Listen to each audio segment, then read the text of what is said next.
For us, we use this computer. And then for Anan, she will do online. Yeah, I know, but I wondered if we can, if it might be easier if we all use just one presentation app instead of her. I don't know what works better. Well, if everyone has the link, they can just quickly share their teams. That's sort of best. Okay. Yeah. Do it.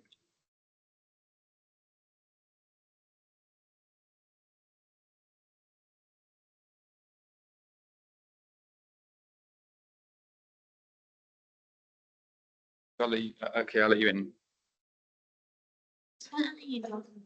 Because Anan Chen is one of the presenter. Not sure if she's.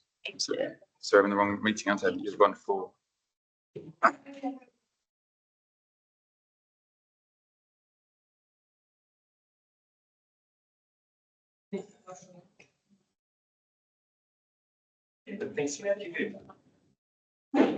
Good? Yes.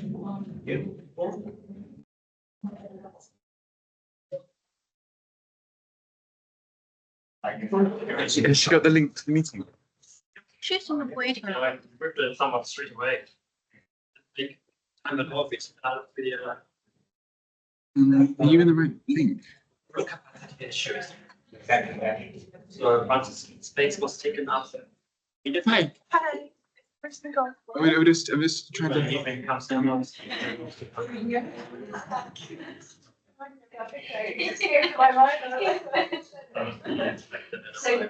Should bring.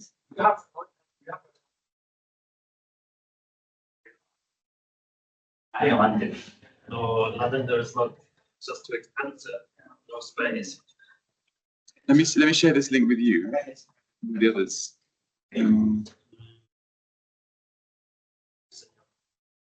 It's Yuqi, isn't it? This is a mistake with this.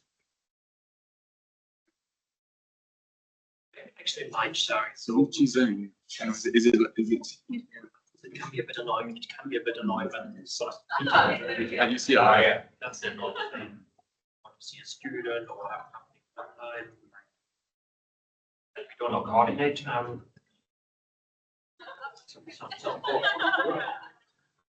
We didn't do that. Who else we inviting in? I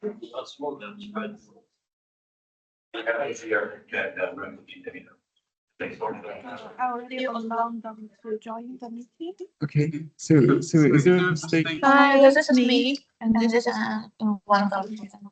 Why?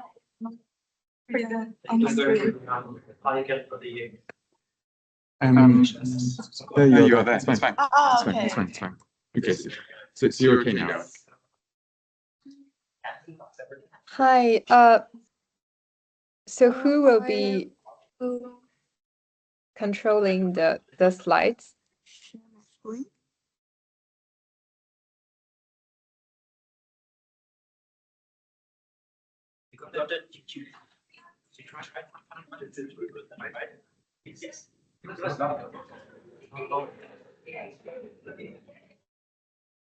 Sorry, it's the wrong one.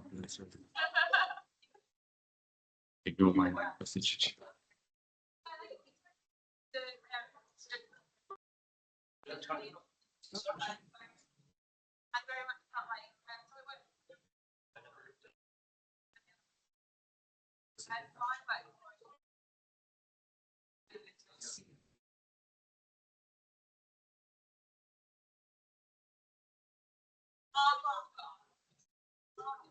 Have you got Teams open on your laptop? I have to really answer. Yes, now.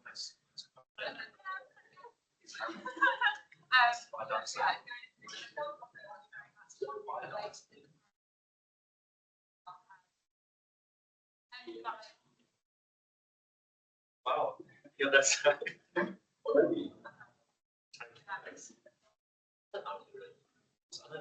so machines.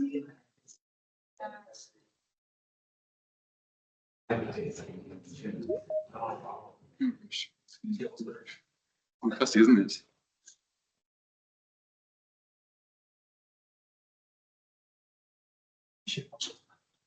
So you're in now, yeah? Yeah. Maybe share your window. Share on that.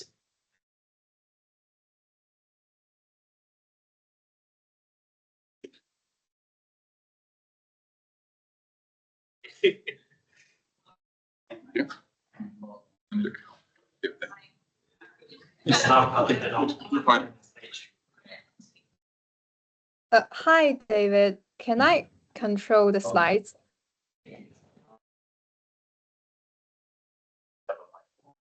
Yeah.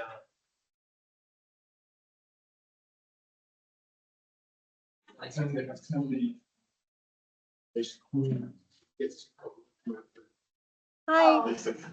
hear me? It's very smelly and what's it?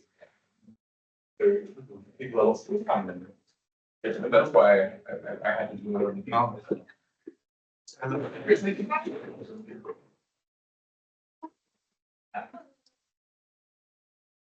Hi, Anan. Hi, Golo. Hi, Sangwoo. Can Can you you hear hear us? me? Exactly. Really hard. Maybe we turn the volume up. Yeah. I can hear you. Do you know where the volume button is? Maybe. Or we can turn the volume up. Volume to turn the volume up. Anan, can you say something? Hi. Yeah. Can you I hear know me? it's still very quiet.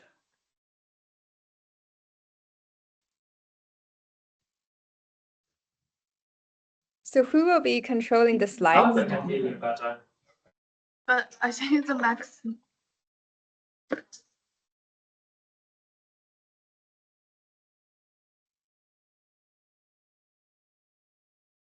This is allowed. No, you have to be loud.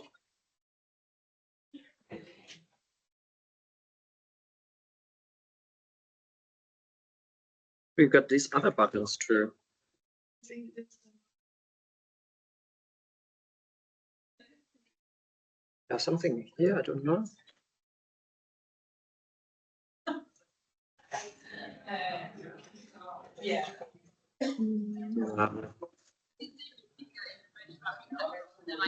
I think we're fine. Have to. no.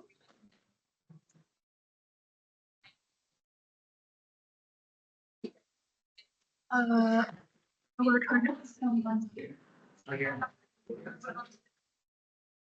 We better make a start soon. It will be hard for Anna to keep us to time if she can't tell us anything.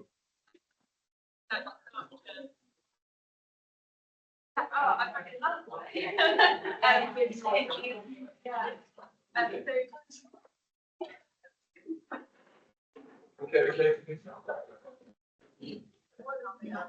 Good. So for people online, they can't hear. Is that the problem? No, it's more the other way around. We can't hear Anan. Oh, okay. Is her sound on? She's Yeah. on, yeah. Oh, I mean, no, there she is. It's okay? Yes, speak again. Say hello. Yeah, hi. Can you hear me? Yes, yeah, I think the noise. Quickly. Once you close the door. Yeah. Okay. Yeah. I've turned the ventilation down. You can turn it off if that's even better. That will be okay. Yeah. Just ask her to talk loudly. Yeah.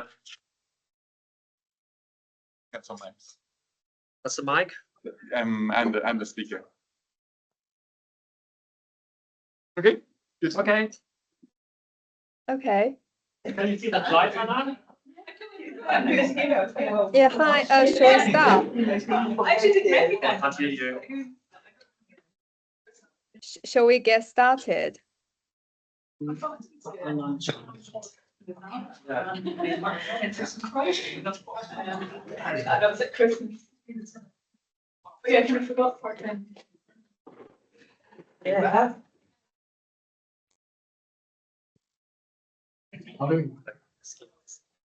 only one class for her, and then Golo, you can just. Yeah, it just gives just here. So Yuqi, you're going to control the slides? David said she pressed Anan just her slides directly. Otherwise, we can just you can just press the button if you want. And says she prefers to use her own sharing screen. That's what David said. Let's see how it goes. Okay. Hard here because I don't think my laptop will last this. That's why I worry so much my laptop. Got a charger with me, so we could plug it in down here. Like charger. I have a charger in the. No, look, here's the cable.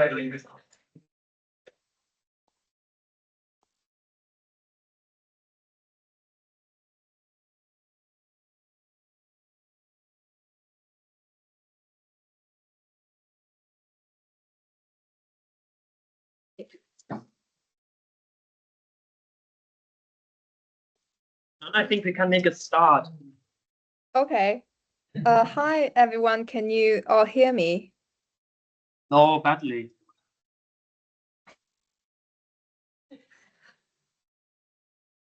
Is the volume large enough? I think my Yeah, now it's computer, better. I Now can, it's better. okay, I can hear you. Okay, I just move closer to my laptop.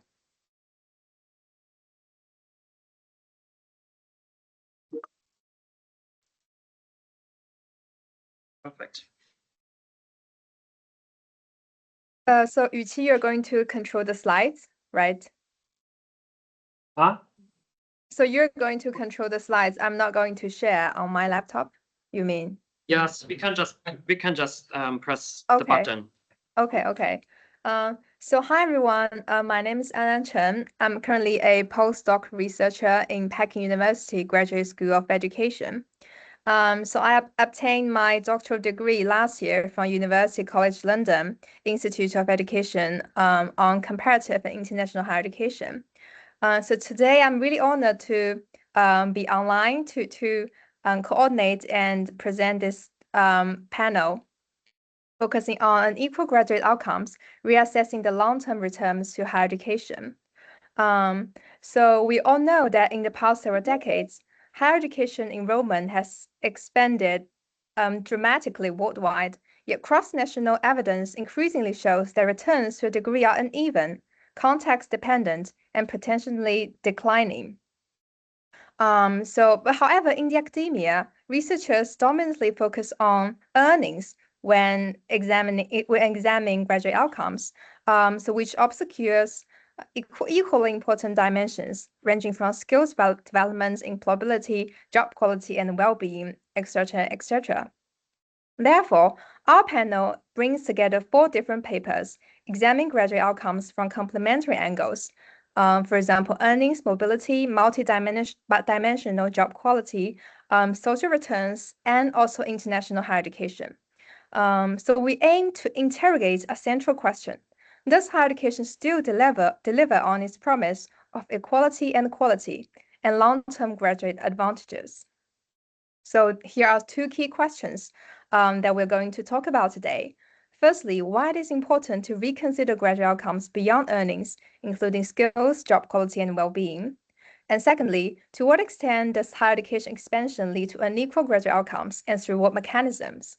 So here are the presenters. Firstly, myself, and Professor Golo Henseke from University College London, who is my second supervisor of my PhD study, who provided me with enormous support and help all the time, and Professor Sangwoo, who works in University of Warwick, and also Yuqi Zhang, who's also a PhD student in University College London.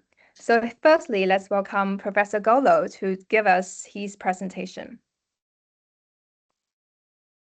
Thank you, Anan. Thanks for the introduction, Anan. This was very useful and sets the tone for what's coming perfectly. The one thing I would add is that all of our presentations are also based on quantitative research, so there will be numbers coming your way.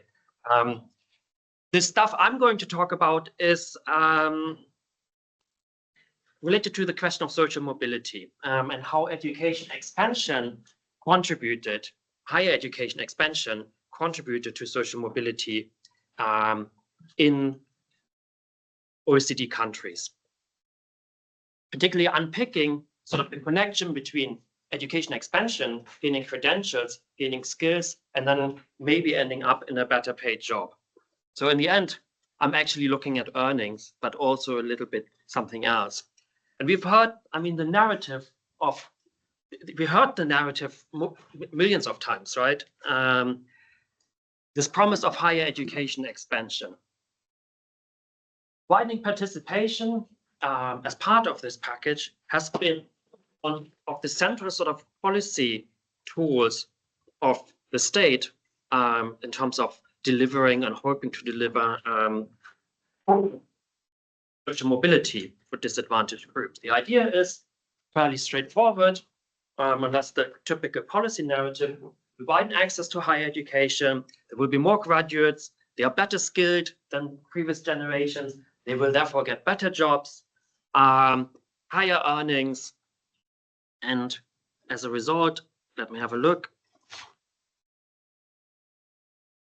That might be. We have less origin-based inequality. The question here in this little contribution is, has this promise actually held up in terms of credentials, in skills, and then job outcomes? The implicit assumption behind this chain is that the credentials and the underlying skills move together. That if we educate more people in higher education, as we bring in more people into higher education, there will be this link to the skilled workforce will happen, and with that, this virtuous circle from more skills, more certificates, more skills, better position in the labor market, and thus therefore social mobility, or at least less origin-based inequality. And this is connected to this OED triangle. The whole idea that, okay, we've got origin, sort of family background that have an effect on, or this determines in some way our life chances, either directly, and that's the direct link is hypothesized to disappear as societies become more meritocratic, and then education. So that's both the credential, gaining his degree certificate, and the skills that we help people gain by teaching them by teaching them valuable knowledge. And as societies, as meritocracy spreads, this direct link from origin to destination is sort of disappearing, and everything works through, all of it is supposed to work through the education channel. And then it just becomes sort of almost a mathematical thing. Okay, so if that's the pathway, then you just have to control it, right? You just have to fix education, and in the process would then fix inequalities from origin to destination. But that's an open question if that has happened. Or maybe it's not so open. Maybe some of you suspect already that it hasn't worked that well.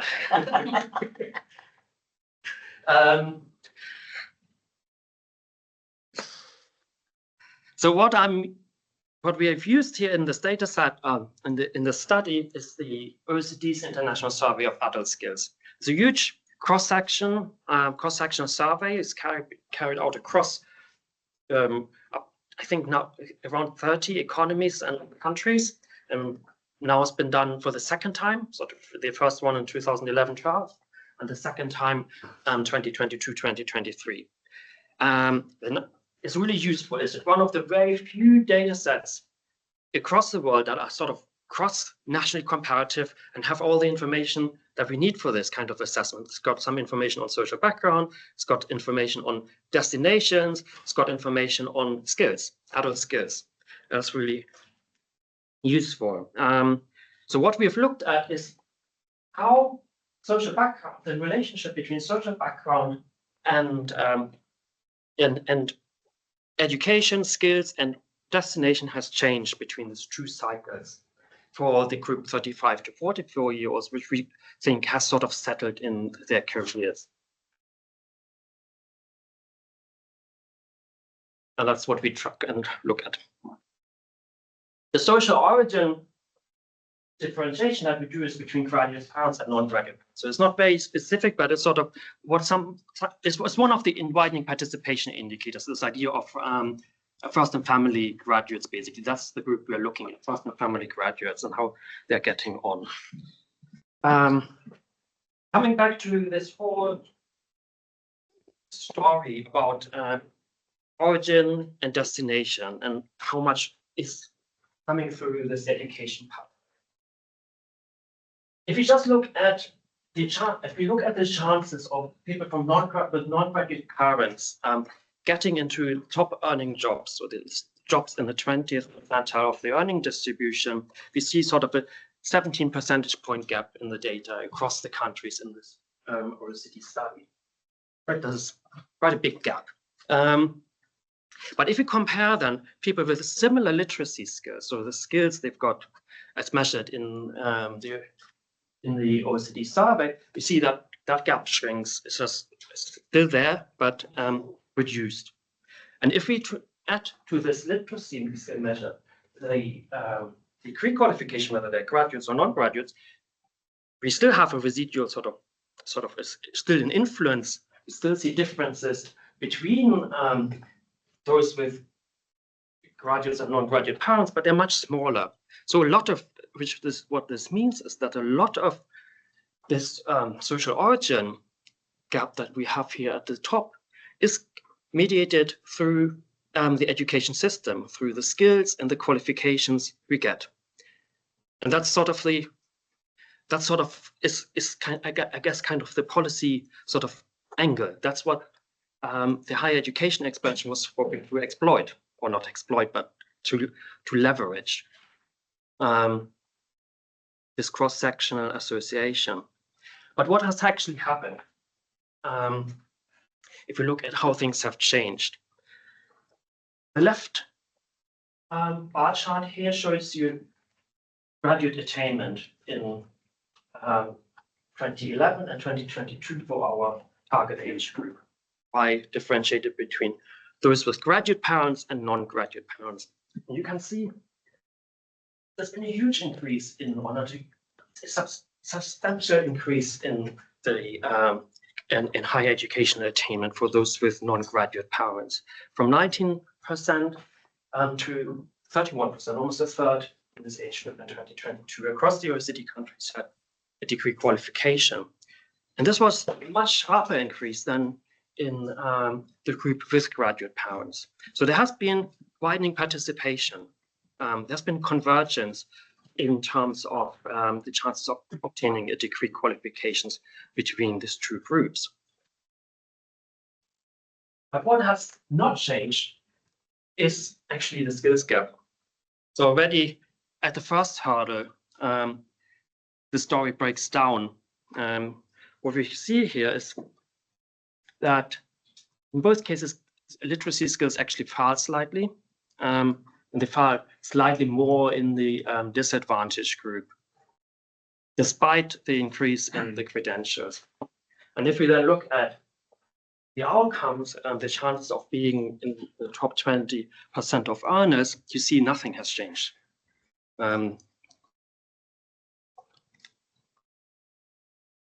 So to summarize, the origin gap in degree attainment narrowed meaningfully.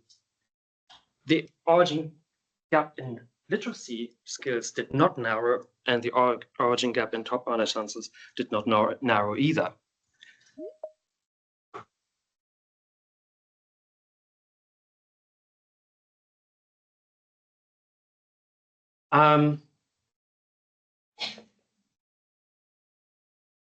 So if this doesn't happen, then obviously one of the main things that policy sort of banks on is just not materializing, this link between more degrees in the labor market and more skills. So we see credentialing, that the thing that credentials actually are meant to credential didn't increase as much as the qualifications, not at all. And also we looked at how this story plays out across different groups for men and women. For men, the social origin tendencies tend to be a bit larger and less mediated through education. And we see a narrowing in the top earner chances, but that's mostly because top earning men, so the graduate men group is the group of the men group with graduate parents is slipping in the chances of reaching the top. For women, the story is a bit different. The social origin is not that determinant of life chances. And we see a huge increase is particularly pronounced increase in higher higher educational attainment. The group of women with non-graduate parents. We also looked at age groups because we focused so far on this 35 to 44-year-olds, and maybe that's blurring things, or we don't take the full picture into account. You can see that in all age groups over the expansion, you kind of see the expansion actually happening here retrospectively. And you see an increase in attainment across all age groups, comparing 2012 and 2022 data. But what you don't see in any of these age groups is a change in the chance of actually getting into the top earning jobs. So it's not just age specific. This is structural, that degree attainment does not translate in better chances in getting into the top jobs. The nice thing we can do with this data is then also look at across countries. So if the average, if it's on the average doesn't change much, are there at least some countries that do beat the odds and manage to get people into, narrow the attainment gap and get people into top earning jobs? That's something that's a little bit better explained and more looked at in the report. And I'm going to give you the QR code that we've written up on this. So here, just a broad summary. It's tied to basically the story so far. What I can tell is that it's tied to how demand for high skills has changed. So in economies where demand for high skills rose alongside a mass expansion, we also see more people from disadvantaged backgrounds moving into these new opportunities with their new degrees. Kind of makes sense. That works especially for jobs that require a degree attainment, sort of graduate jobs. So people with their new qualifications move into graduate jobs if employers increase the demand for, if employer demand for these skills increases. What we don't see that much is the change in the chances of getting into the top 20%, at least not yet. The data, the cross-country stuff is the weakest at the moment. Still working on it. So the main story is credentials converged, skills didn't, and earnings didn't across this country. And that's maybe why the skills, the issue could be the skills here, that if the education expansion has been across the OECD countries in this group hasn't actually translated into more skilled workforce, while maybe it's already at that point that the expansion didn't work as some might have hoped it would. Yes, I mentioned already our report. So this is research based on coming from our report that we did for the Sutton Trust Degrees of Difference. If anyone is interested, there's the QR code. And thank you very much. That's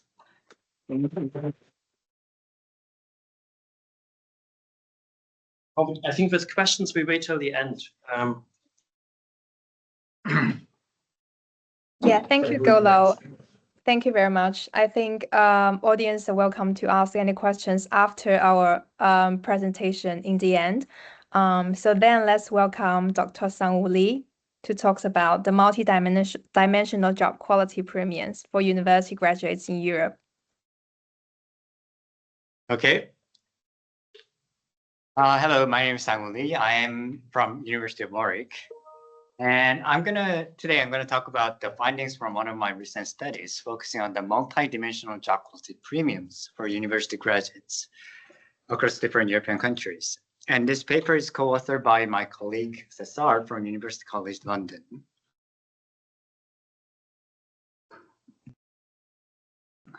So obviously the focus of our paper was the graduates' labor market outcomes. And as you are aware, many scholars and policymakers are often estimating the graduates' labor market outcomes with some traditional measurements such as wages or employment status. However, our paper points out a significant issue with this approach. More and more people nowadays consider trade-off between tangible and intangible benefits. And for instance, according to the Business Insider in 2021, flexibility and autonomy are more important than financial rewards for most employees. And similarly, based on the CIPD research or survey data in 2023, approximately 56% of employees are willing to accept a lower paid job in exchange for a better work-life balance. So the bottom line here is that more and more people nowadays consider trade-off between monetary and non-monetary benefits. And therefore, we need to employ a more comprehensive framework to better understand graduate labor market outcome. So the objective of this paper was to investigate job quality premiums for university graduates across 26 European countries with the following research questions. First, do university graduates experience advantages in non-monetary areas such as prospects, autonomy, or work-life balance? Second, how have these premiums, if exist, changed over time? And third, how does the national rate of education expansion or the tertiary attainment rate affect the value of a degree in terms of job quality? So those are the three research questions we try to address in this paper. So I've been talking about job quality and job quality premium, and you might ask, what the heck is job quality? So here's the definition.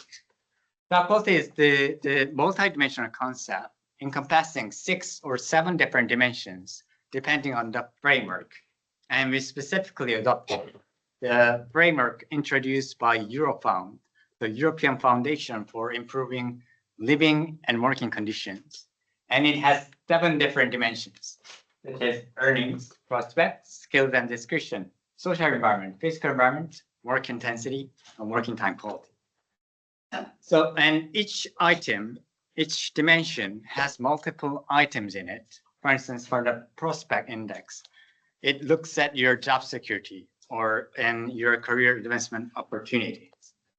And for the working time quality, it looks at your working hours, your scheduling control, and your short-term flexibility at workplace. So job quality is a multidimensional concept encompassing 7 different dimensions that determine the well-being of workers at workplace.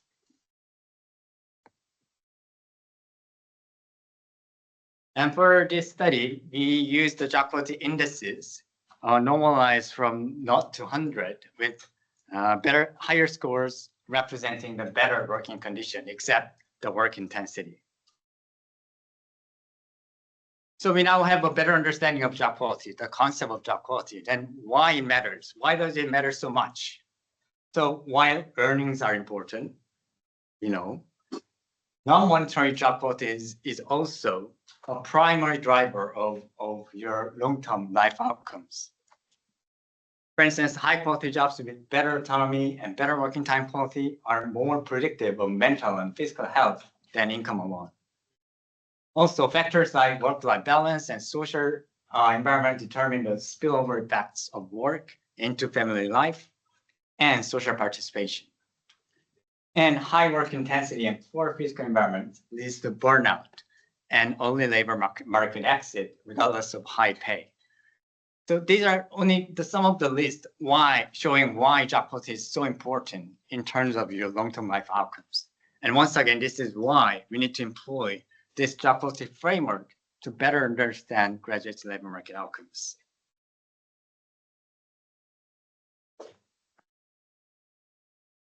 So for this study, we used the European Working Conditions Survey data, EWCS, from 2005, 10, and 15. We didn't use the 2020 data because they changed the survey mode from face-to-face to remote. And many scholars argue that this specific wave is not comparable to the previous waves due to this reason. So we didn't include the 2020 data set here. And EWCS is the nationally representative survey data of job quality. And it has the complete data for 26 European countries with 1,000 to 3,000 samples, depending on the country size. And in addition to this individual level, micro level data, we also use the macro level national statistics, such as tertiary attainment rate, public expenditure on tertiary education, union density, youth unemployment rate, and the economic complexity index introduced by Harvard University in the US. And we looked at 6 different job quality dimensions except earnings. And we used the multi-level linear regression model with random slope and random intercept model. And I will not go deeper into this methodology part, but we use this model, and this account for the netted structure of individuals within countries.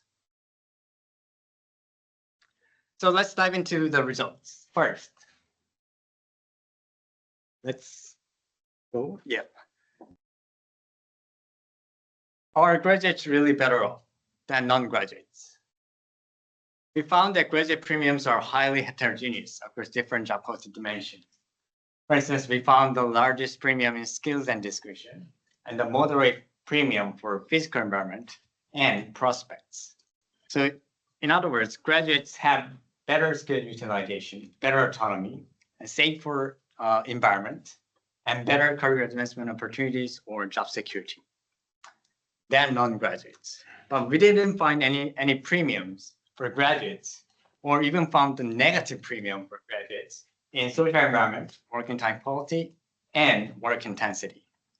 So the bottom line here is that job quality premium exists, but it's not universal. It's selective and dimension specific. And second, are graduate job quality premium changing over time? The short answer is yes, it is changing over time. The returns to higher education are not stable in terms of job quality, and they vary with economic shifts. So for instance, we found the dip in job quality premium for physical environment and work intensity in 2010 after the financial crisis in 2008. And similarly, we found the dip in skills and discretion in 2015.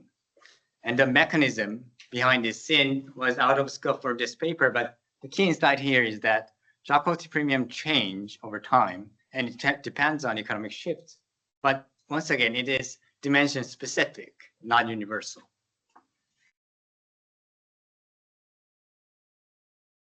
And we also found that job quality premiums vary across different European countries. For instance, for the skills and discretion dimension, the Central and Eastern European countries show moderate to high job quality premiums, whereas the Western European countries show the widest variation across different countries. And we've also found the institutional patterns here. For instance, for the vocationally oriented systems such as the Netherlands or Germany, they show more consistent and stable premiums, mainly due to their tighter links between education, credentials, and job roles. So job quality premium is varying and varies across different European countries, and it is embedded in the national industrial structure and welfare regimes. And finally, we are also interested in the relationship between higher education expansion and job quality premiums. So we found the negative association between higher education attainment rate and the 2 dimensions of job quality, which include skills and discretion and physical environment. So in other words, if your countries have higher university attendance rate, the job quality premiums for skills and discretion and physical environment tend to reduce in your country. And one of the possible explanation for this is if graduates, more and more graduates are in the labor market, they are more likely to enter the traditional non-graduate job, which often has like lower skills and discretion and a worse physical environment. But we didn't find any association between higher education attainment rate and the remaining job quality dimensions. So again, the impact of higher education expansion is not universal. It's dimension specific. So in conclusion, we found the multidimensional reality in terms of job quality premiums. Higher education indeed generates some job quality premiums for university graduates, but it is selective. It is dimension specific. And also, our data shows that graduates may secure higher pay, better skill utilization, economy, security, and physical environment at the expense of higher or greater pressure, work pressure, and no additional temporary freedom. So there seems to be some trade-off across different job quality dimensions for university graduates. And finally, this has some important implication for both research and policy. Success in higher education must be measured through this multidimensional job quality framework, rather than binary employment status or earning metrics, to better understand graduate labor market outcomes. In an era where workers increasingly prioritize quality of life or work-life balance, we should be able to challenge the assumption that university degree guarantees 100% guarantees better labor market outcomes across all job quality dimensions. Thank you. Thank you very much, Dr. Sangwoo. Very interesting findings and very thought-provoking. So then let's welcome Yuqi from University College London, talking about fields of study and dual returns in China. Thank you. Okay, thank you, Anan, for introducing me. And after Golo and Sangwoo talking about the graduate outcomes in multiple countries, and now I'd like to focus on a specific example of China. So my name is Yuqi, and now I am a PhD student at UCL, and this study is part of my thesis. So the topic today is about the fields of study and the dual returns. It's about the market and institutional pathways for rural higher education students in China.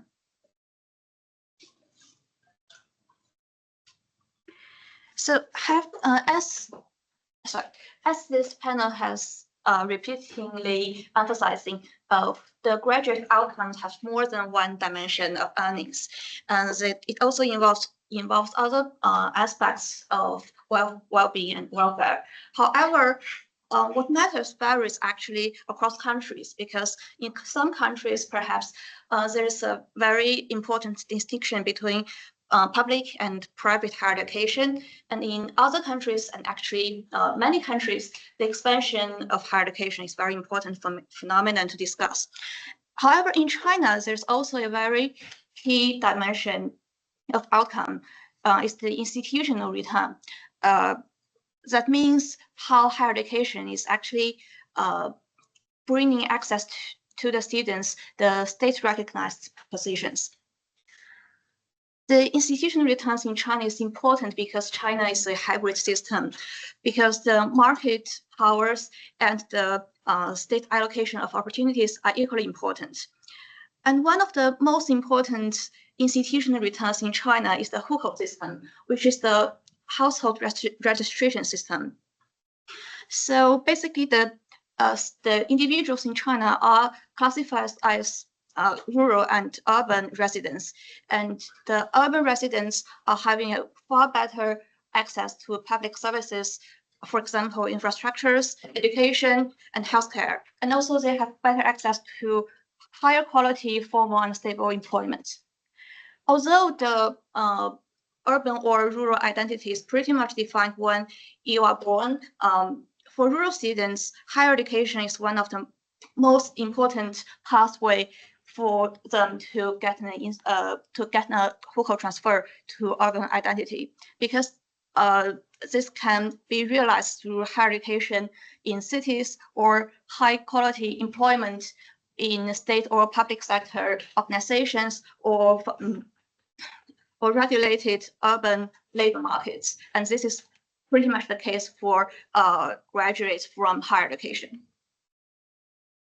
So here I define a dual pathway of length on graduate outcomes.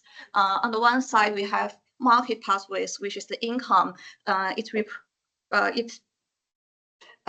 represents the skill use and the labor market designs, demand and supply. On the other hand, we have institutional pathway, which is if you can get an urban hukou, and this is linked to the state appreciated positions and social inclusion. And for rural students, higher education can both convert into economic returns and/or institutional incorporation. And more importantly, these two returns are not always moving in the same way. And in some cases, students may even sacrifice the high earning to get an urban hukou and better life quality in big cities. So in my research, I use the nationally representative data, and I restrict the data to the rural origin people who were born between 1960s and 1995. And I compare several groups of people. Firstly, we have the students who have high school diploma and the higher education students. And within higher education, I look into different subjects of study. We have STEM and also LEM, which stands for law, economics and management. And also we have humanities. And lastly, I also distinguish junior colleges and universities because universities are the more academic and selective part of higher education. And for the outcomes, of course, we have the earning, the income, and also we have the urban hukou acquisition. And then I look at the packages of the mobility that different people are getting. And lastly, I look at how the field industry matching is playing a role during this procedure. So firstly, I look at the institutional returns, which is a hukou. Firstly, I realized that for the higher education samples, they are more likely to get their hukou in the early stage of life, which is before 25 years old, rather than a later stage, like maybe in their 40s or later. So this is probably because the higher education are giving them actually the chances in a more formal and regulated way, such as education or working in a good quality entrepreneur or institutions. So it's a more formal channel of inclusion. And as for the subject differences, I realized that the humanity fields are having the most premiums in terms of the institutional returns. And even for the junior college students, the humanities students are having a higher premiums. And this is probably because these students are having a closer connection to the state-linked and public sector routes of employment. And then I compared the cohort differences of these institutional returns. And there are two findings. Firstly, we can see the overall trend of this return is declining. Partly it's because of the expansion of higher education, because once there are the students are having more access to higher education, the returns are definitely declining. And the second finding is for the earliest cohort, there's a gap that humanities students are having a good, much better chance of institutional returns. However, for the later cohorts, this gap is narrowing and even disappearing. This is because in China, there's a good tradition that even from ancient China, that humanities is more related to formal employment in the bureaucracy, for example, being an official in the government. However, when during this market transition, there are more reforms, and so this premium is missing and is eventually gone. So probably the premium for the humanities students is also disappearing. And secondly, we we move on to the market returns, which is the earnings. So first, all the tertiary students are having a premium in earnings, especially for university students. And as for different subjects, STEM is the one that has the most high earnings, which is representing the market logic.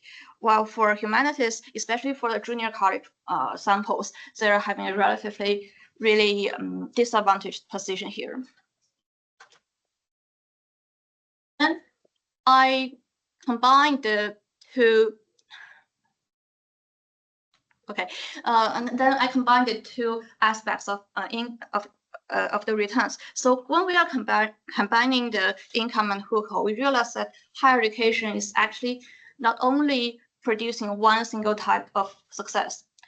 Previously, we realized that STEM is the one have the highest earnings. However, here we realize this higher income is always combined with a Hukou transfer to urban identity.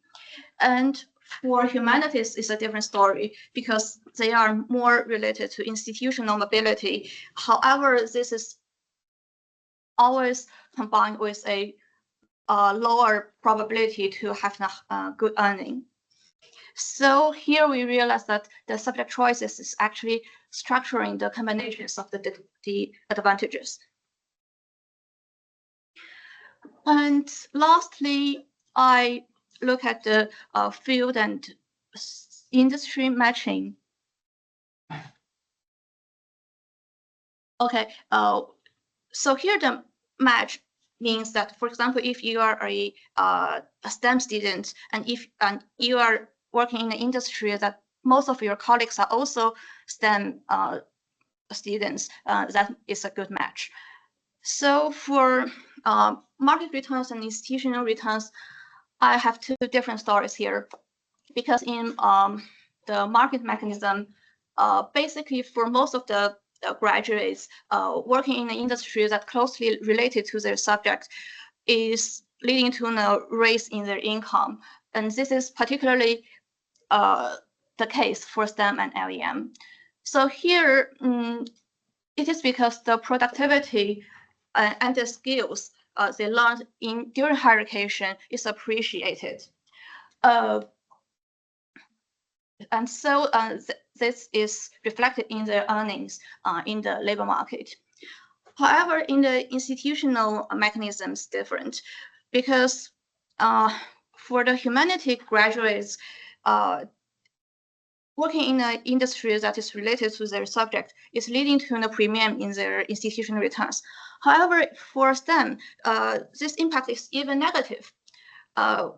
Although a STEM student can be very good at what they have learned, have very skilled and experiences in their subject, this is only transferred into the market returns, not the institutional returns. This is because the institutional returns are not appreciating the productivity and skills they learned. Instead, it's more about the sectors that is tied to the states and the public institutions.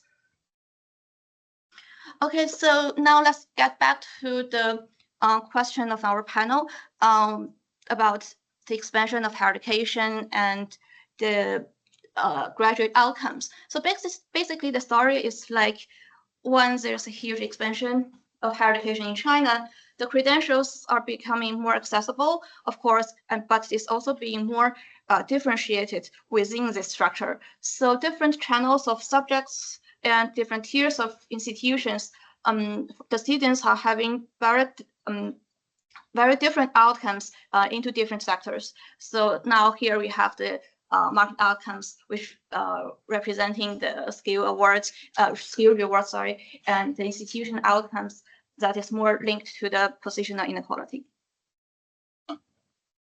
So why we are looking beyond earnings, especially in China? Of course, it's because the institutional earnings are also an important aspect. And also looking at the outcomes of my research, it's because if you only look at the wages, it will miss other aspects of institutional inclusion and other forms of life chances, because they are not in the same pattern or direction as wages. So looking at different aspects will also lead to a comprehensive understanding of inequality. So lastly, some little take-home messages. Firstly, higher education still matters for rural students in China, of course, but its socio-economic consequences are internally differentiated. So STEM is the one having the strongest market pathway, and the humanities is the strongest one having the institutional pathway. And more importantly, the pathways are changing over time because the social and economic environment is changing. And in China, the market power is growing, and the policy side, there are also changing reforms and specific policies. So perhaps in the future, the understandings and explanation of the outcome will be more and more complex because everything, including people's mind and the whole society as a whole, is changing as well. So we have to keep an eye on it. Thank you.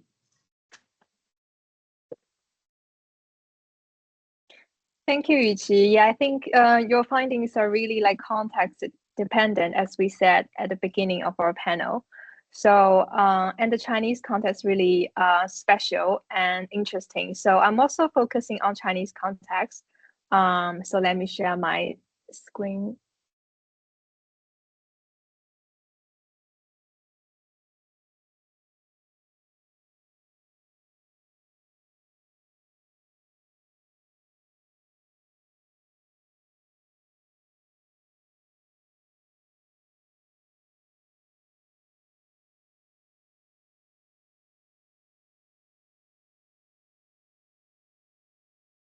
Yeah, okay. So I'm going to talk about employability development among China UK joint university graduates in China's graduate labor market. So which provides evidence from a mixed method comparative study, which is my doctoral study. So this part of the research has been published on Studies in Higher Education journal. So my doctoral research mainly focusing on two China UK international joint universities to see whether studying in those kind of university could bring benefits to graduate outcome and specifically their employability development. So today I'm going to talk about the role and effects of international intercultural experiences. And my doctoral research also focusing on other areas like student-centered training and like career initiatives. So which has also been under review in the form of journal articles. So firstly, some background information. So the Chinese labor market. Hi. Yeah. We don't see your. We only see your slide view. Oh, okay. So not sorry. the presentation view.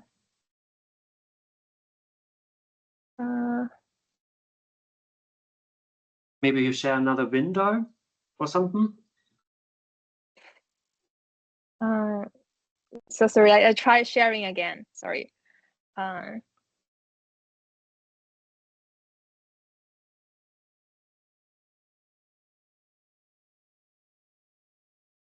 So this is not the presentation mode, you mean? No, it's just the slides. I mean, this might be fine too if you just want to explore through your slides. Does anyone want to have the full slides or? It's not work with. Each one as she goes down. That's the way. Just click through. In that view, but just work down. Yeah, just work down, Anan. Just work down as you go through. Don't worry about it. But I think this would move because she's probably on the presentation view, and so in my computer it's the presentation. Yeah, you need to share that presentation view, not the PowerPoint slides. Oh, okay. Oh, can I just? Oh, okay. I can just do that. Just yeah. Well, you should do that and click through. I think that's the easiest. Yeah. Just do that. Yeah. Okay. Yeah. Sorry. So, as I said, so this part of research has been published on this journal, and which focus on international intercultural experiences. So, firstly, some background information of the Chinese labor market, so which is very competitive in recent years. So, as you know, the Chinese higher education has expanded since last century, 1999. And so it generated an oversupply of college graduates. For example, last year, over 12,000, over 12 million students graduate from universities. So which creates a really oversupply of graduates and nevertheless insufficient positions in the labor market. And secondly, there is a huge degree inflation, which is also called 内卷 in Chinese, in the labor market. For example, in the past, you can get a job with only bachelor degree, but nowadays people are competing and continue to get master and even doctoral degree to get some only bachelor level jobs in the labor market. And also there are huge skills mismatch in the labor market because employers are looking for some certain skills while the college hasn't educated students with those kind of career-related skills. So therefore, there's a high unemployment rate, for example, in the year 2022. And also, I think in the year afterwards, there are around 16 to 18% of people aged between 16 to 24 in urban areas were unemployed. So under this kind of circumstance, the duality of employability becomes really essential because some researchers maintain that employment or employability is absolute on one hand and also relative on the other hand, which means that employability is also relative to particular labor markets and relative to the skills of others looking for employment in the same market. For example, in the Chinese labor market now, and even if graduates have certain skills and they are capable of securing jobs, it may still be difficult and tricky for them to get jobs because the labor market is really, really competitive. So in this case, traditional graduate outcomes measurements, especially earnings, cannot provide the full picture of graduate success and education outcomes. So that's why we really need to focus on other dimension of employment, especially like employability skills and attributes, to measure whether graduates are capable of getting their jobs and whether a higher education really delivers what it should be delivering to students. And also another background of my research is the internationalization at home. So this is a concept developed originally from Europe from the 1990s. So it has a history of over 30 years. So Billy and Jones gives a definition of internationalization at home.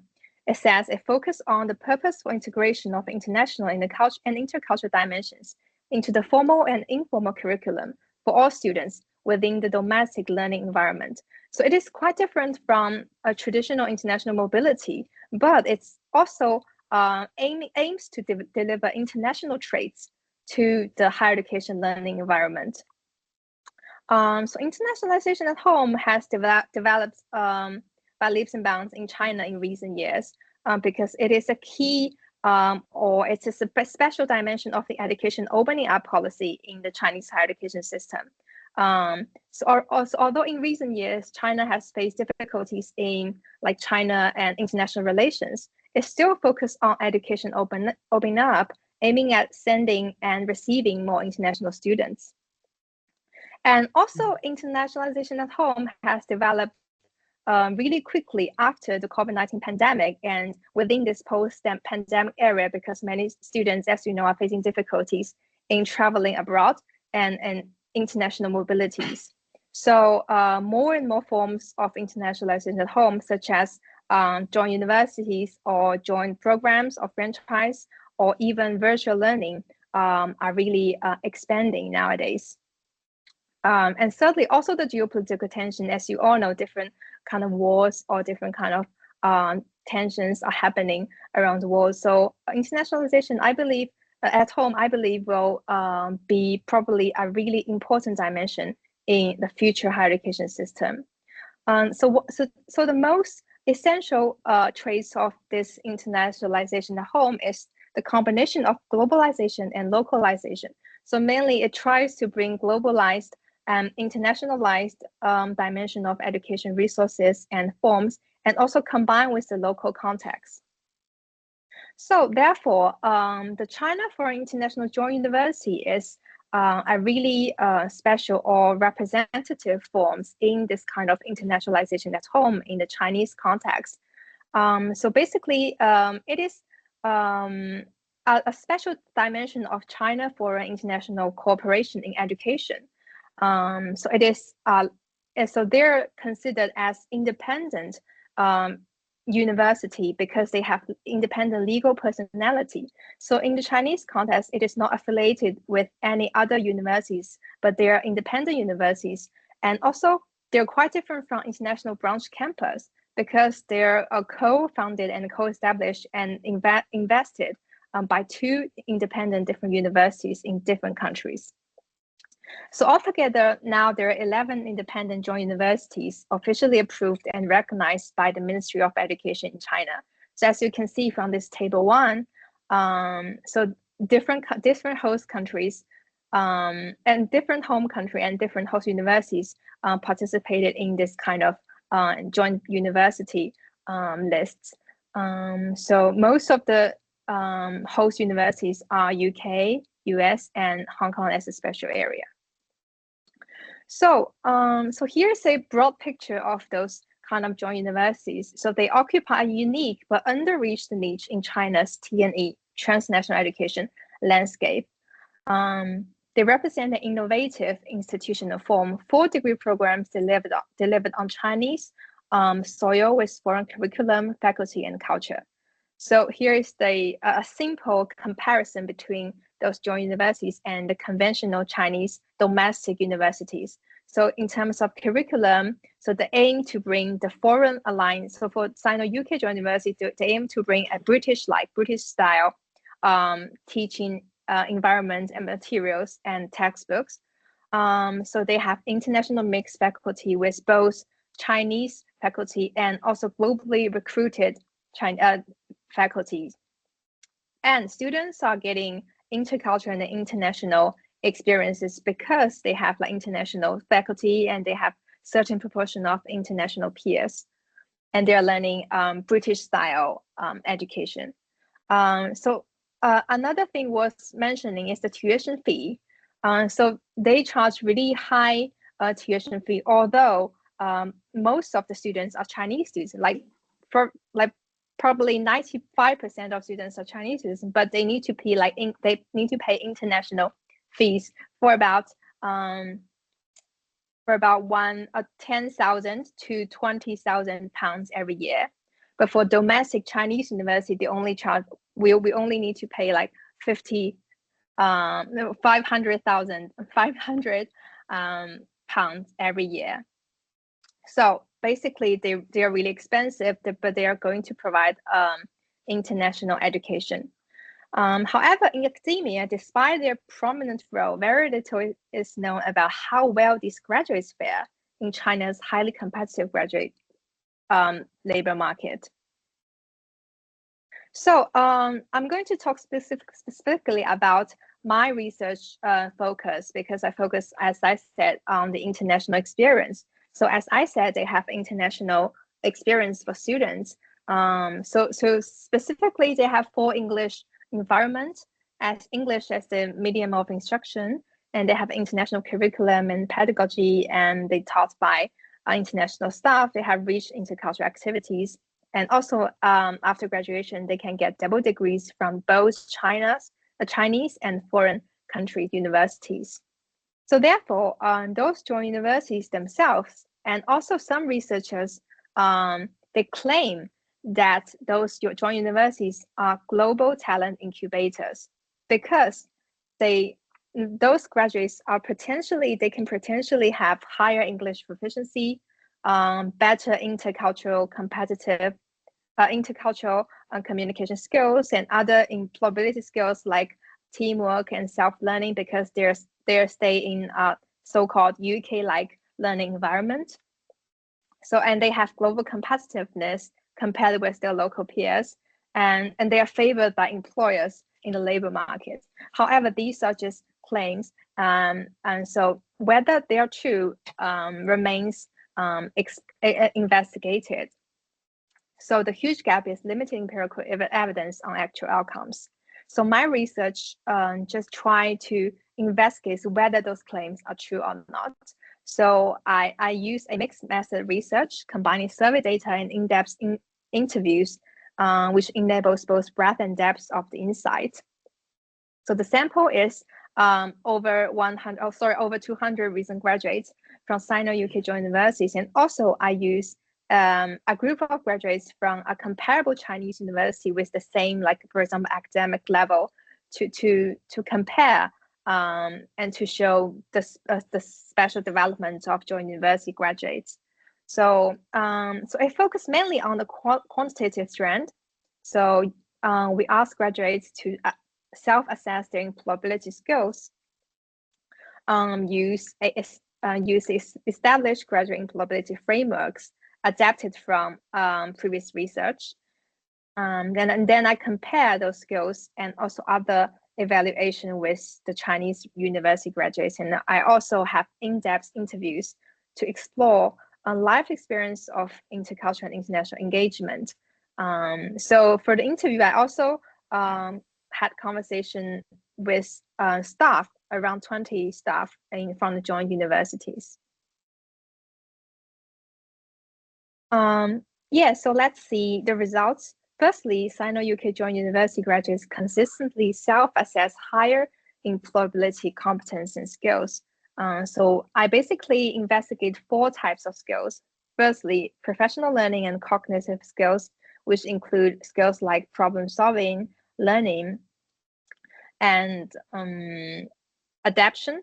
And secondly, communication and interpersonal skills, which investigates interpersonal competence, cross-cultural communication, and foreign language skills, which is English language skills.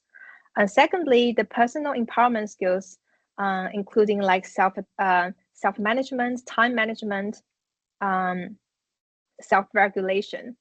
And finally, career management skills, including like teamwork and leadership and those traditional career-related competence. So as you can see from this bar chart, so basically, joint university graduates consistently think they have like higher acquisition of those skills compared with the Chinese university, especially concerning the internet communication and interpersonal skills. Sorry, the first bar comparison is the aggregate skills. So aggregate of those 4 different types of skills. So therefore, these advantages align with the explicit educational mission of the joint universities to cultivate talents for the globalized market. And then I try to see the association of those skills advantagements and with their participation in the intercultural and international experiences. So we can see that participation in intercultural experiences, not institutional affiliation alone, drives employability skills gains. So differences in those skills were positively significantly associated with their participation in different forms of intercultural and international experiences. For example, the volunteer jobs and international exchange or international clubs and societies. However, from the interview results I see different stories depicted by the graduates. So do self-assessed employability gains translate into actual labor market advantages?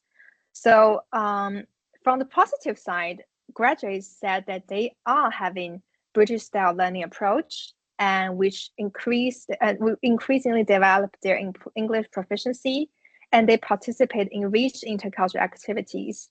They can acquainted with international peers so that they have cross-cultural understanding, and they witness different types of culture or traditions.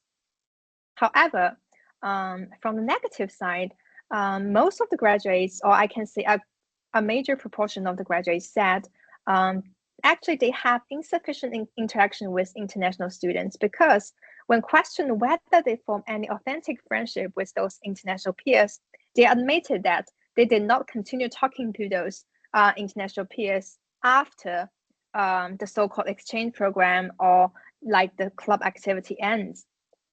So therefore, they didn't have sufficient communication or deep understanding of intercultural witness or intercultural competence with others. And also some admitted that there is a just limited presence of foreign students, especially those from the Western cultures, especially in subjects like humanity.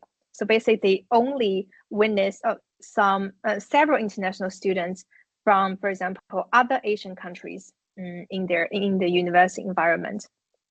So therefore, the cross-cultural communication or the so-called cross-cultural understanding skills or cross-cultural competence they develop is actually transient and superficial, which could be really difficult to translate into labor market advantage, which needs actual gains in certain competence. So the gap between perceived competence and employee recognized value warrants further investigation. So therefore, we can summarize several points. So international higher education, in this case, the Sino-UK joint universities, may reproduce rather than reduce educational inequality if access and returns remain stratified. Because as you remember, I said earlier that joint universities charge really high tuition fees. So the access is largely limited to middle and upper class families, raising equity concerns. Because in the interview process, when we ask those graduates, they really admit that those tuition fees are really high for most of the families in the Chinese environment. So mostly those students may probably from wealthy family in for example, east part of China and relatively developed regions from China. And even if they're from like Western regions, they are like one of the most affluent families in the local context. And secondly, employability advantages may reflect social and cultural capital of intake, not purely institutional effects, because we can see they consistently rated those employability skills higher than their Chinese peers, but actually probably they may already gain some advantages before they enter those joint universities. Although we try to control different factors in process of data analysis, there still can exist some inequality before entering the university to create some bias. So concerning social and cultural capital, graduates also admitted that they have really, for example, international immersion, and even during their high school and even when in their childhood. So that's why they probably already are good at English communication, are good at talking to international peers. And finally, the long-term labor market outcomes, including wage premium, job quality, as Sangwoo mentioned, and career trajectories remain largely unknown, so which remains a critical gap for the future research. So my research only did probably the first step in examining and comparing employability skills, but other dimensions still needs further investigation. So therefore, higher education expansion through T&E may widen rather than narrow graduate outcome inequality if structural access barriers are not addressed. Okay, so that's the end of my presentation. So let's go back to our panel theme. Unequal graduate outcomes, trying to reassessing the long-term returns to higher education in era of expansion and differentiation. So we raised two questions at the beginning. Firstly, why reconsider graduate outcomes beyond earnings? So Golo, Sangwoo, and Yuqi all talk about their opinions. So let's see some summary. So graduate returns are multidimensional and uneven. I think all of us talk about this kind of inequality. So Golo mentioned declining earnings premium because social mobility persists, but benefits are shrinking over time, and benefits could be different for different group of people from different original backgrounds and even different genders. And Sangwoo talks about job quality trade-offs. So those gain in autonomy, security, and the physical environment, but not in others like the working time and working security, and some are even getting worse. And so Yuqi talks about divergent return logics. So different paths of returns vary by subject field. And it's quite surprising and to me that the choice of subjects between STEM and humanity could be that different. And so my point is like international intercultural skills did not automatically translate into labor market advantages, and other different dimensions can be important and essential. So therefore, earnings alone cannot capture the complexity of graduate outcomes. And secondly, how does higher education expansion produce unequal outcomes? So firstly, maximally maintain inequality because expansion benefits advantages groups more. And secondly, entrance to non-graduate jobs. So underemployed graduates face significantly diminished job quality. And thirdly, as I said, field-based stratification. Subject choices structure life chances really differently. And lastly, stratified institutional experiences. International higher education creates uneven skill formation. So therefore, expansion retributes opportunity, but also reproduces and reshapes inequality. So our panel wants to give a message that higher education still provides advantages, but these are partial, differentiated, and increasingly conditional. So yeah, I think that's the end of our panel presentation. So shall I keep sharing or?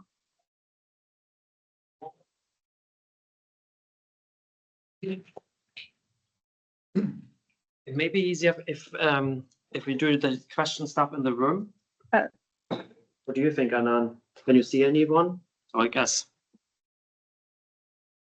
Yeah, so let's welcome any questions or any opinions or comments from the audience, whether you share the same thoughts or you have different opinions or you have any questions for each of us. Are there any questions? Point. Thank you. I have a question for Golo's paper. If the certificates are no longer signaling scale for the employers, and I'm not very familiar with the PF data, so I don't know exactly what the data really captures.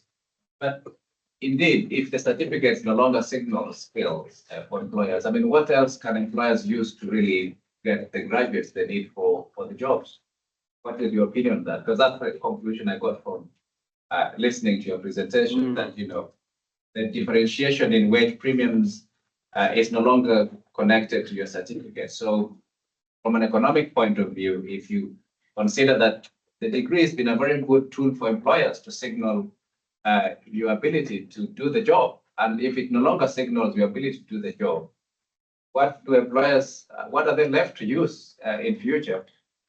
I think I would, thanks, Merce, that I'm slightly modified, or from an individual point, a degree is still the best way to get into the top jobs, and that hasn't changed. What I've tried to look at was whether the higher education expansion has improved the chances for those from disadvantaged backgrounds to get into those top jobs. And there I didn't find this connection. I didn't find that the chances have changed for young people from disadvantaged backgrounds getting into the top jobs despite going through higher education over this 10-period time. So the chances were basically the same over this period of time. I probably wasn't as clear as I should have been.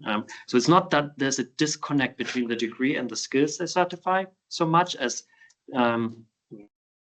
indirectly, but it's more that this expansion and the growth in the convergence in the certificates by socioeconomic background as measured here didn't map into skills. So like more degrees, but similar skills.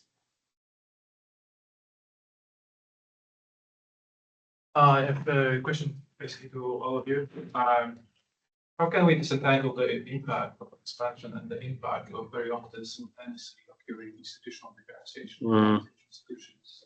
Is there any way to know that explicitly? And we have to go. I mean, that's why I like looking across multiple countries, because you get the expansion happening in very different contexts. that's one way of maybe disentangling this. Obviously, in my case, it was very simplistic. I don't know what kind of the quality of the institution they went through. Did it mean that the system differentiated within? So that's nothing of this is known to me. But cross-country, the comparison across countries, how this expansion that happened almost everywhere has played out and has impacted life chances is probably the best way of seeing how it, under what condition it works, and it does, or whether it doesn't work, or when it doesn't work. Anyone else? So, Lucy, Anan? Sorry, I didn't really get clear of the question. Can you repeat that? Sorry. The question was, how can we establish the impact of higher education expansion alongside all the other things that happen simultaneously? Yeah, I think it's a good question, and it's really difficult to answer.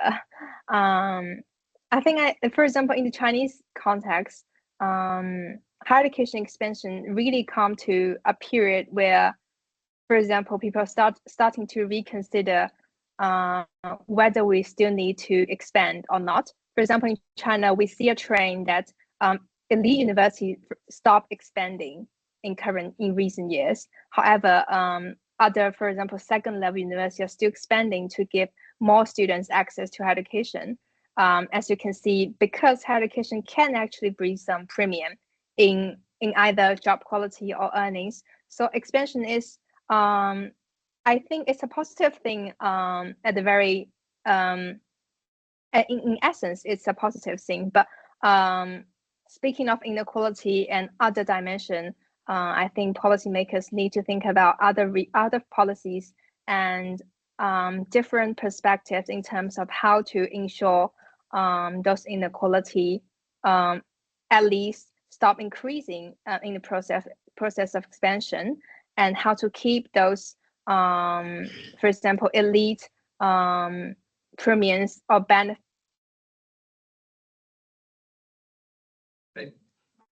And I can add Of higher education expansion. Yeah. Okay, so I was born in Korea, and Korea has the high education attainment rate, like 80% or 70%. So very universal higher education attendance rate. And it's been led by the private sector, private universities. So in South Korea, public universities have more prestigious like status than the private status. And therefore, like elite students, who are more likely from the richer family background, tend to attend those public universities. So universities do not like necessarily like reduce inequalities in South Korea, even though we have like 80% of like higher education attendance rate. So now what the government try to do at the moment is to put money in those private universities in South Korea and to develop some more secure, like better like curriculum and invest more in those students in private schools.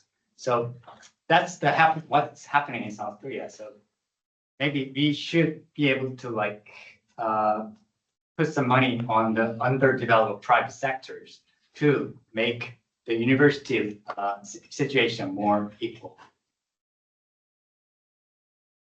Yeah. Hi, thanks so much for the panel. Really interesting. I have a question about, so first of all, two questions. One question to Golo about how would you interpret the findings? So is it, so the gap that you see in the skills, is it because universities are not serving low-income individuals that well, so they're not performing that well in education, not learning much because of inequality that exists in the university system, or is it because of access that these individuals just are not getting into higher education, even though higher education sector has expanded?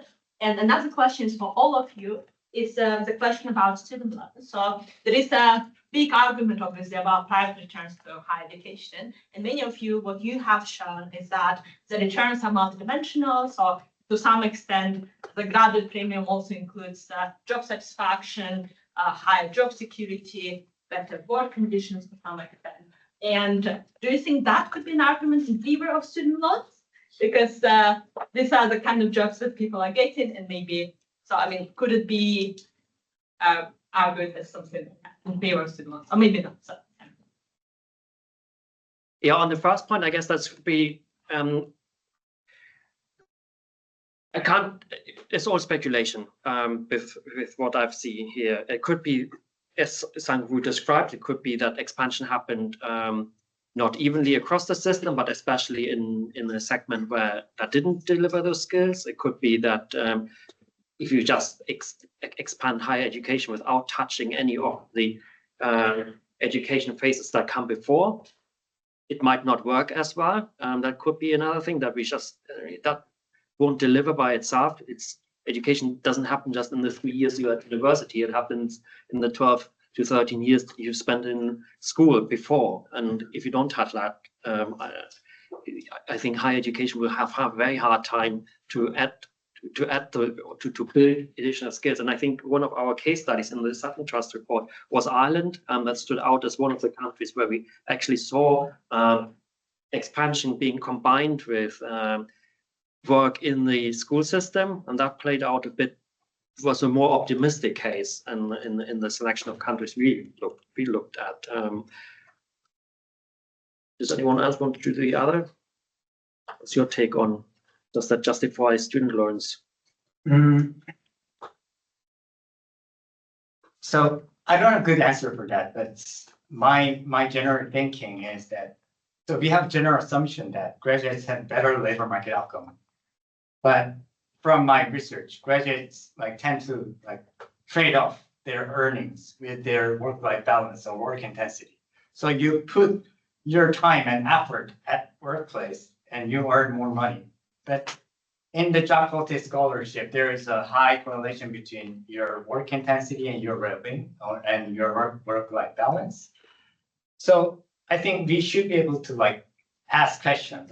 Are graduates really better off? So we are talking about the tuition fees and finance and everything because we believe higher education give students better opportunities, but we also should be able to ask this question, this baseline question.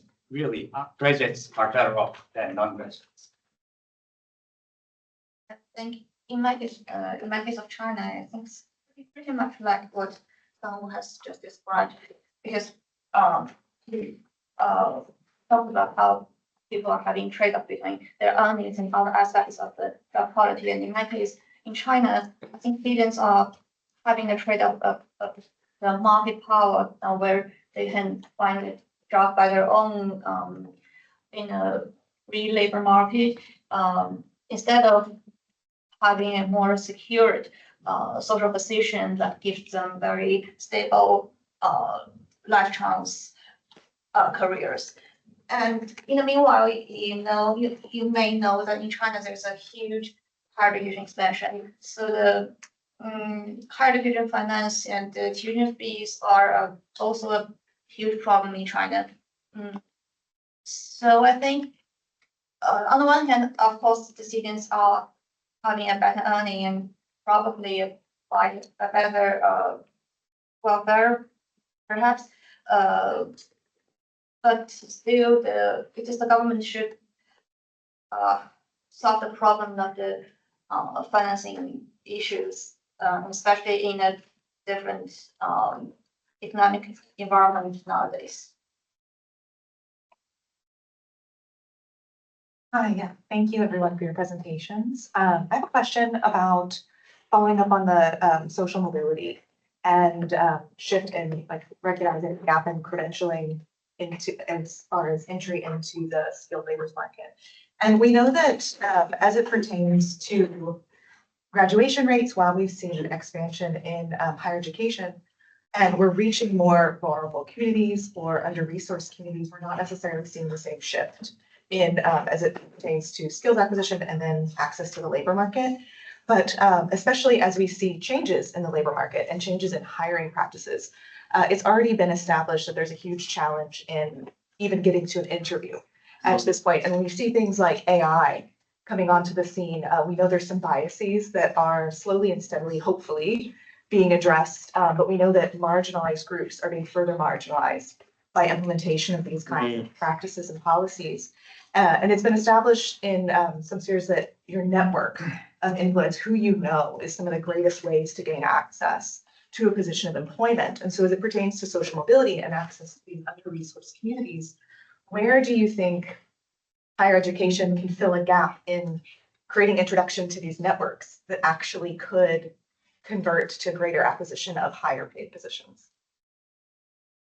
Yes, that's very important. I think that's a very important question, and better understanding the role in employers' pay and access to specific employers' pay is really sort of not as well developed as it should be. I think to understand the realization of the higher education premium, just as you said, how does this transition then actually take place, and what are the barriers in this transition? And having, I mean, it's nice to have those skills, but if you can't, if actually no one actually asks you to, or even wants you to show and display your skills, it doesn't matter. I mean, that's the point Anan was sort of making in her presentation, and maybe these employability skills help and getting to that through that door. In terms of building, I mean, I suppose the hope is that sort of placement modules and that sort of activities would deliver, but I have no idea. If I don't know any evaluation of the efficacy of these type of interventions, whether placement modules on a program, because I mean they're costly. Versus is here, my head of department, he knows how poorly they scale. Does it? I have no idea, but it would be really important to know. Yeah, I think so. It's not simply the responsibility of the universities or higher education system. I think those, as Golo said, employers or like industries should also like show the responsibility. For example, in China, I think governments are urging enterprises and industry, or even some like from the city level, to help facilitate graduates' employment issue, which is a huge issue in China. So I don't think it's purely the responsibility of universities. For example, university could forge some connection between industry and university, like to create some placements, or to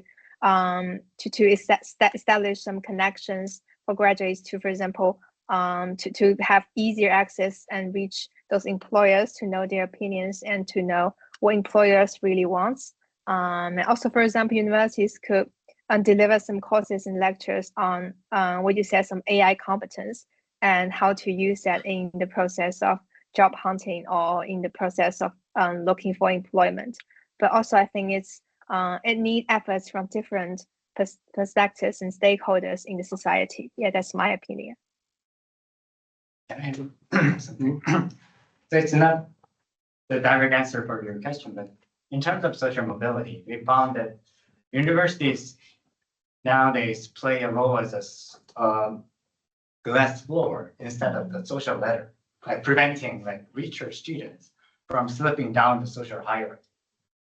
That's the findings from my study in the context of South Korea and the UK too. So I think universities are really nowadays at risk due to the AI and everything. So, and I saw several different evidence about like modularized like courses. And in South Korea, like employers do often use the blind application without like mentioning the university degree or something. They like look at the skills and experiences only to get people interviewed. And this can go back to your question, Moses. Like people can use the skills and experiences only instead of like university degree. In that case, like the modularized like higher education or modularized like skill will be more like widespread in that case, I believe. And yeah, that's really like universities are at risk, I believe. Yeah. Is it going to be expensive for employers? Because for many years, they've had a very good system that works for them. The university trains you, signals to the labor market. Yes. You also signal yourself by saying, look, I've got the best degree, I'm good enough, employ me. And employers found a cheaper way to recruit. Now, if that is no longer working, is it going to be expensive for employers? That's true. That's the transition period in Korea too. But employers started learning that university graduate not necessarily have those skills expected. So they like try to look at the actual skills and experiences from the application. That's what employers tend to do at the moment, even though it's expensive. But you also suggest the correlation between the certificate and the skill is collapsing. So if that is the case, then it's a huge problem for higher education, because people then doubt whether actually your certificate that you've acquired from a degree represents the skill it normally is expected to represent. Yeah, that's why I keep saying, like, okay, universities are at risk or something. Yeah. And yeah. Just to follow up from that, when you said that universities are interested in certificates are no longer signaling to the skills they have, is that because the quality of education is deteriorating with expansion maybe, or? Any point on this one? I mean, the sector takes in more students, right? If it was back when it was an elite institution, just in this country, Oxbridge, the type of students this organization takes in probably hasn't changed in it. I mean, marginally, let's say. It's still recruiting very similar type of students did probably 100, I don't know, years, how many thousand years ago. What has changed is the sector. And so as you recruit more diverse students, the composition will change. Doesn't mean necessarily that the quality deteriorates, but the diversity increases.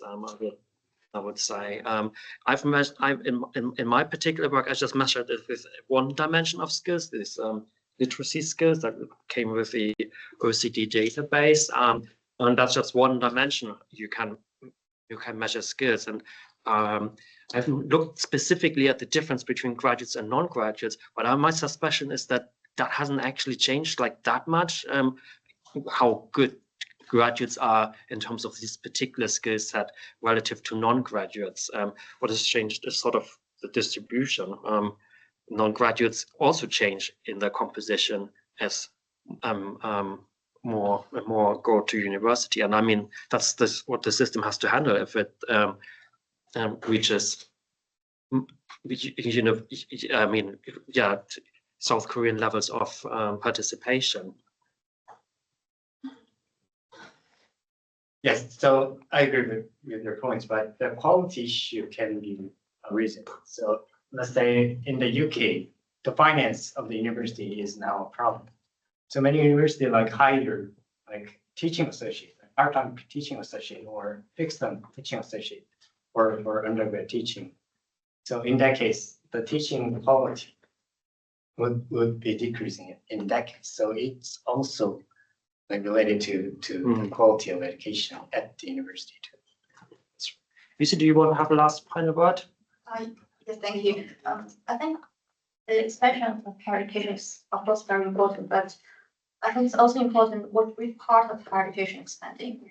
As Anna has mentioned, the very elite universities in China is not expanding, and also there are some specific subjects in China is not expanding, such as humanities is even it's actually the STEM that is expanding a lot.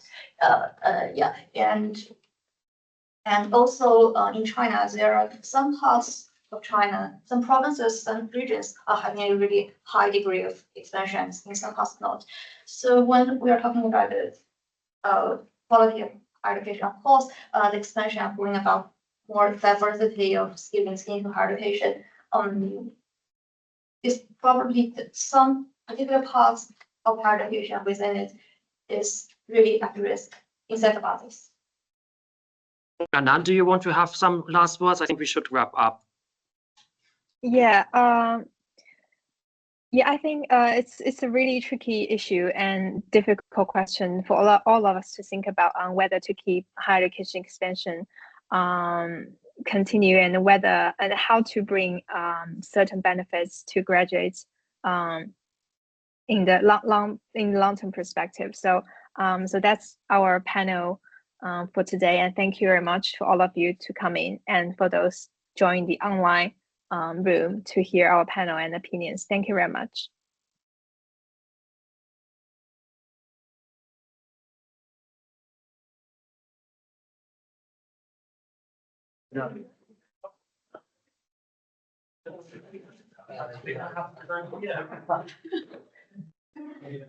Anan, we're doing the picture now with you in the Yeah, background. okay. Okay.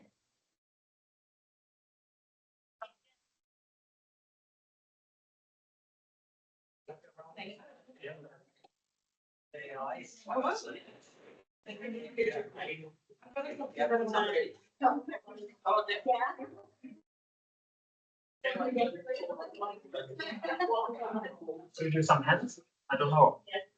Yeah. Okay.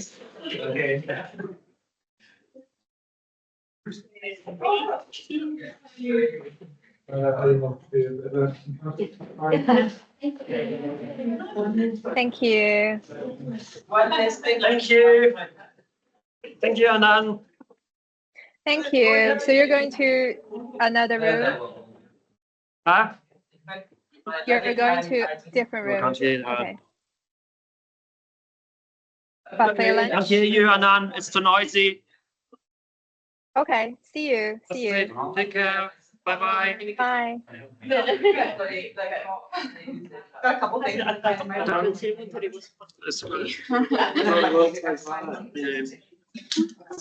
Anything you got too much? I headed back home. Yeah. Wait, you need to take the train back.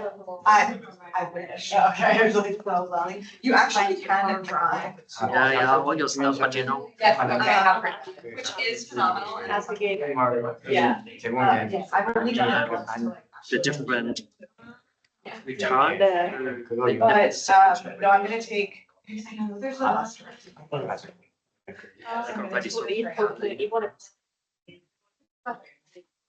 Like they No, and then, yeah, that'd be rough. Actually, now that you say that,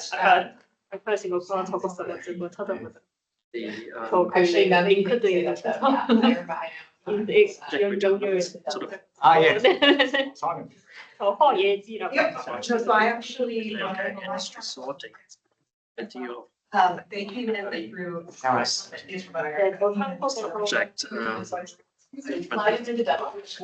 Could, but she's aggressive to. Yeah. She's not even aggressive to other people. You don't have the matching stuff. I'll just find it confusing, especially without the numbers. They see your ending. You see that? Trying to explain the story. You're like, yeah, exactly. She will totally. Sometimes it's really better to do it simple. If you just, but I know you like the match. And I didn't have a German. It's just an idea. It's just an idea. Just dummies and be done with it. Just illustrate dummies into your question and then sort of be done with it. Dummies. Like the dummy variable set for your industry curves. 얼굴은 처음 뵀는데 메일을 엄청 많이 받았었거든요. 피드백 엄청 길게 줬어요. Huh? I mean, you talk about matching, right? And the matching happening on the industry. So you have a list of industry codes in your data set. Instead of doing the matching thing, 네네. why don't you just add industry dummy variables into your 아니 사실 이 세션이 Because I think it's hard to 원래 compare 관심이 because there 좀 are many industries and I don't think this. not interactions, just as the main effects. 네, 감사합니다. Alright. The industries maybe happens after the transfer. Yeah, not as a control, but as a mediation model, sort of to better understand. Like currently you're making the story. Some of the returns for the STEM people, if they're not in, if the STEM people don't get the chance if they're in the STEM industries. And I was wondering, could you make that point easier by just adding industry down as an invite and then sort of seeding across the industry, the subject differences and the returns to uninstitute purple transfer disappear, because then there's the industry sorting that is sort of is the type of industry people go into, and that's the qualification. Just can be easier than the matching stuff. Anyway. Thank you. Thank you. How long are you going to stay? Not decided. And you? Well, I'm going back with the last train. probably I will go earlier because my ticket's off the ticket. So Oh, mine too. I'm going off peak. like after 7 o'clock. No, just before war. I'm not staying here till 7.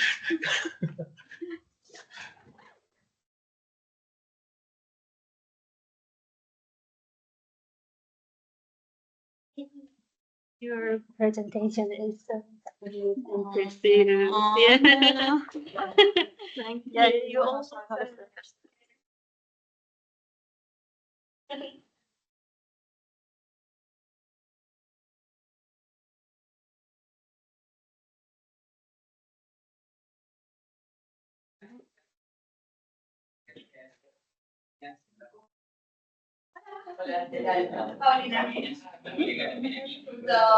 Oh, yeah.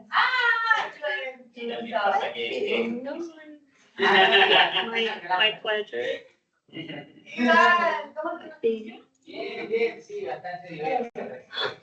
Sorry. Photo like, oh my god. It's your photo. Yeah. Group photo is yours. Yeah. Yes.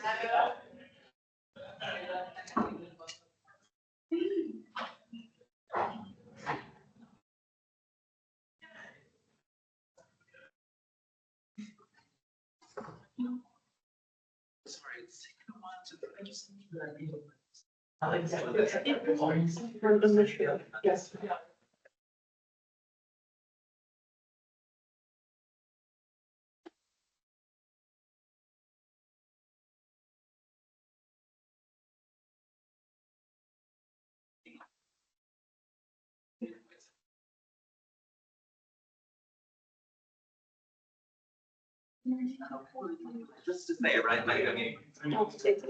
It's yours.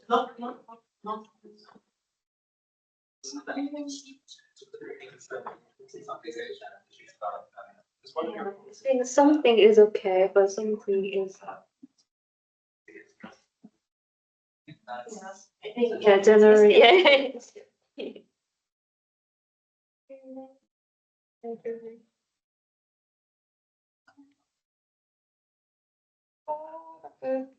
Yeah, but yeah, I think is it your phone? Yeah, I think you. I think the live photo is good, but the. Yes. Oh.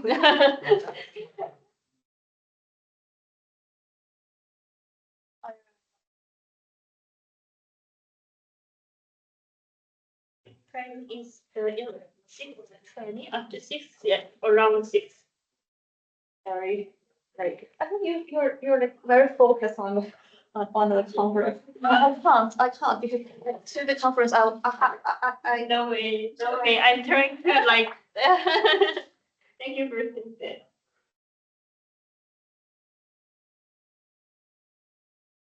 I think it's going to find us. How do you pronounce it? like trans characters for Yeah, 睿智.聪明的意思. And 睿智, yeah. You can say it, yeah, you can say it, can't be 睿智.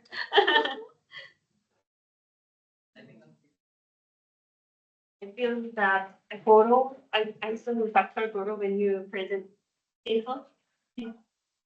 Question like very inspiring. Actually, he's super strict. Oh my god! International skills is like, in secondary school. Thank you. Yeah, go ahead. And go on, pointing out all the questions, saying this is right.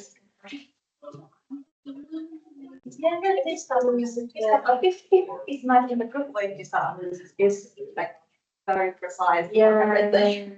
My lord. Yeah, I'm really for my first. yeah. I think it's okay. I don't want to bring my phone.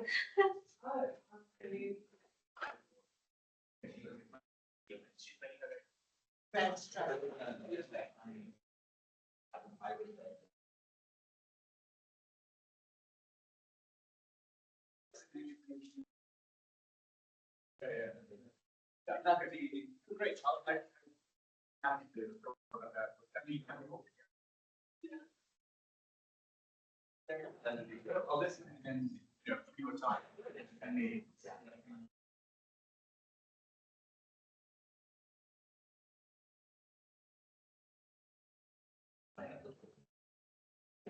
Are you really serious? I mean, I'm taking it straight back, actually, really aware of them. There's, you know, being a bit more. But we're both wrestlers. But, we got the line. Well, what's that?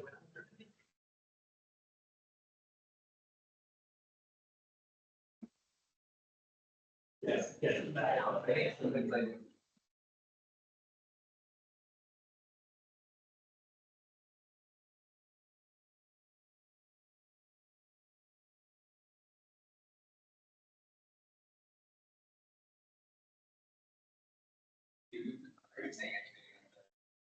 Say, you know, it's.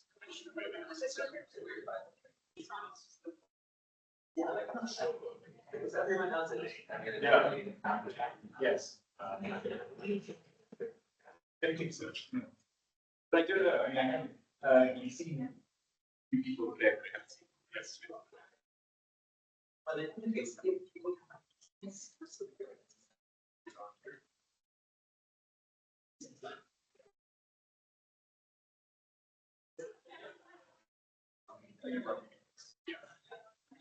So we're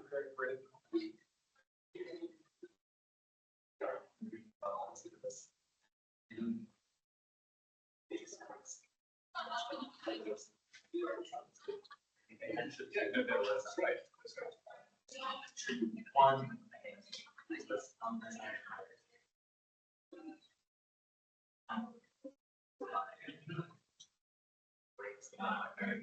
Yeah. Yeah.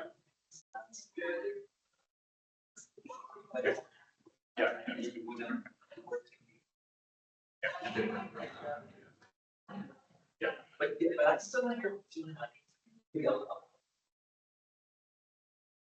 Like, if they're the same, I think they will be the same video. Did I send it to you already? Yeah. I'll figure it out. Is it helpful if I, you know, remind you by sending it again? I could do that. I could do it. It's easy. I'll just do it. Thank you. Okay. Well, just a nice step.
It's coming.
Susan out for the rest, but if that was my introduction.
Is there a way?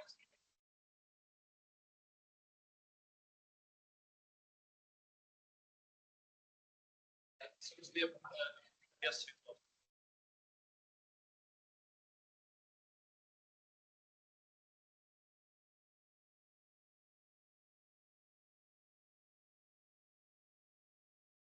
Yeah, it's okay. I'll take her.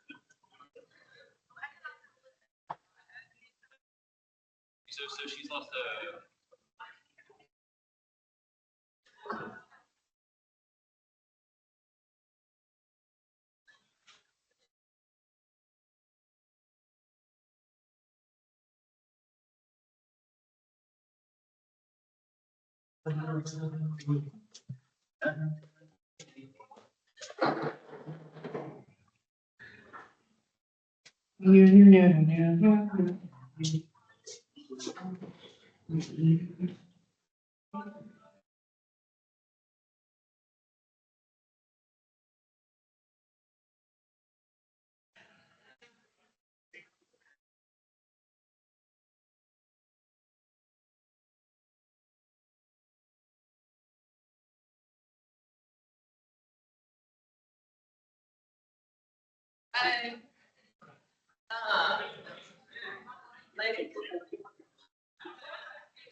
And also, somebody called me black.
Yes.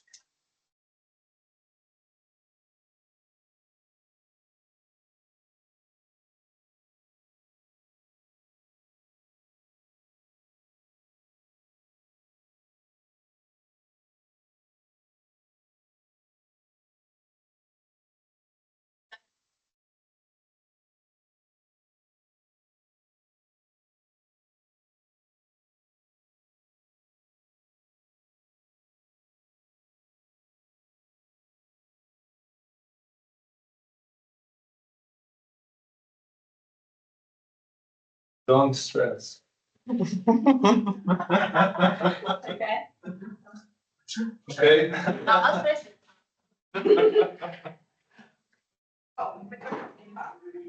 No, without saying that, like, let's have shorter time so there will be more time for questions, right?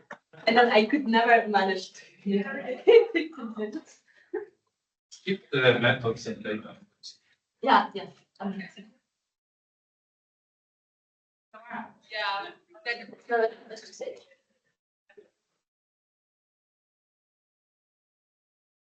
Is this where we're supposed to say? I think.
I'm going to be, I think, no, I'm not coming to you. Why am I coming to you? I'm going to be.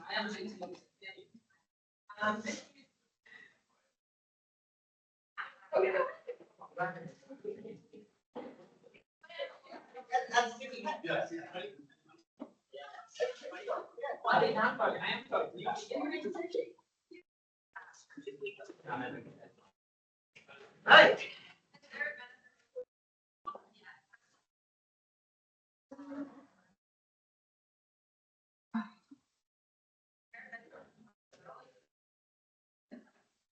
So does anybody know how to load slides up? Oh, yes. Um, It's meant to be. oh, I've got our slides on my laptop, but I've got to get them on. Well, I mean, and what David said originally was, during the meeting on Teams, he sent you a link to it, your session on Teams. Yeah, I've got that. Yeah. And then you can then share.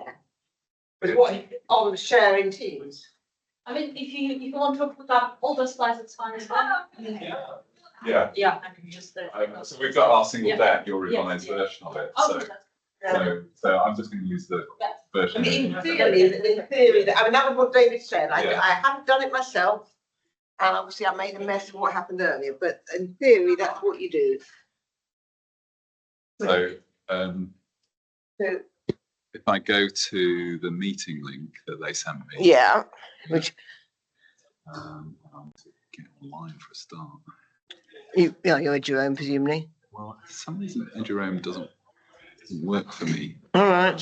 So I'm doing this. All right. Okay, as long as it's working for you.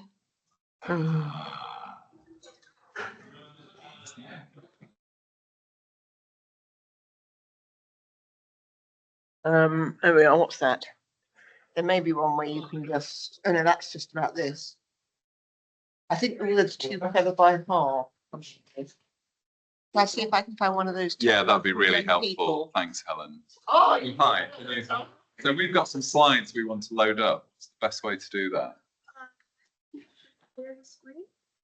Okay.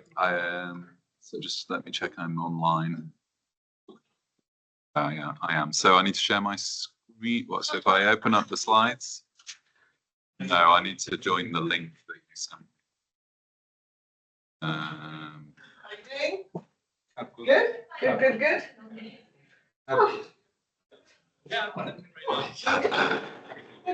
So I joined the Teams link on here. This one's going to. Is it? Oh, right, okay. You ain't having another whimper, not a bang, am I? You're out on a whimper, not a bang. I'm sure it will be everything we expect from the student funding group. Oh, this is it. It'll be top form. Expectations lead to disappointment. Okay. Okay, I'll pitch. So I just reduced with the press here. You had a good conference. When are you staying Are you back today or wait? Tomorrow morning Oh, right. to London, yeah. Oh, no, I'm just trying to have a flight 9. Yeah. Yes. And then flying tomorrow. I'm flying Sunday, so. Oh, right, good day, London. Yeah. That'll be good, My yeah. video's not working, does that matter? Oh, no, you're fine. You're okay. The weekend. Yeah. Don't strike. Here is the video. Yeah, I hear that today is like the big day of the strike. Yes, and it finishes at lunch. I can see the. Okay, do I need to put it on slideshow? How do I do that? How would you do that? I think it's already shared. Oh, If alright. What they did really clever. A lot of people see. Yeah, I can see it. Can't see it on there. I think it can be seen there. Thursday, Friday. Where's? So they only use 2 days pay. So it's And showing they on screw there. up 4 days of work. I'm trying to. Yeah, so it's okay, thank you. It's very, so it's minimum. Yeah, well. That's fairly new to us, but I don't know whether they got it, somewhere else that we utilised. But there's any chance gonna be a deal, an agreement? Well, at first, Because I understand they are asking for wage rises. well, it's to do with, trying to change, compressed hours. I think we're getting there. I'm just trying to share the slides. It's in effect. Sorry, can I help you? I'm digitally excluded. Oh, I'm hopeless as well. Here we go. That's us. Okay. But it should be showing on So it's that sort of argument. Where's the technical?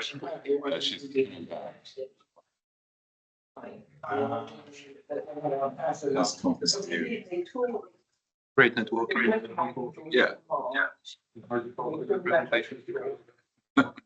That's good.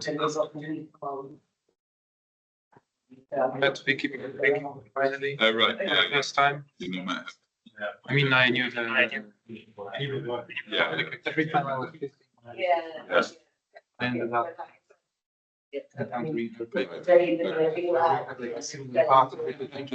Me liking before. So she's published it just as you're ready to. Yeah. That was all right. Yeah. No, but it's not. It's not a question. Yeah. Because she's doing UK. Yeah. Back to work at noon today.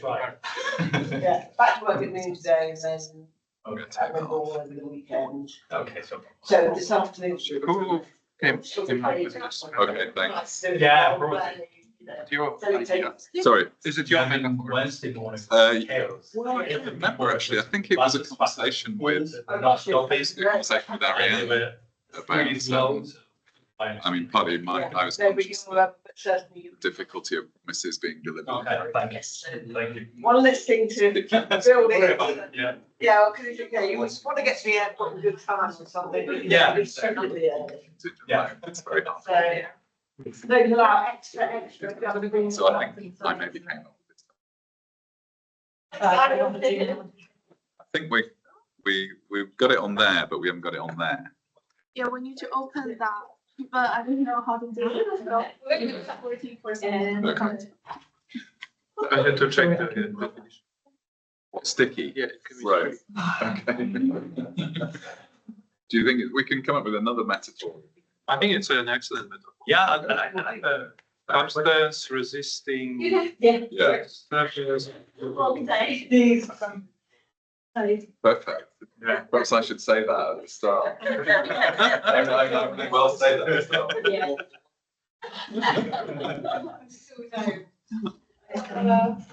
Adhesive properties. Still find this much time. Like honey. Okay, that's a good. Resin sounds too positive and nice. Resin? Yeah, that is. Oh, I don't know. Sweet. I But it's multifunctional. You also. Yeah, whatever.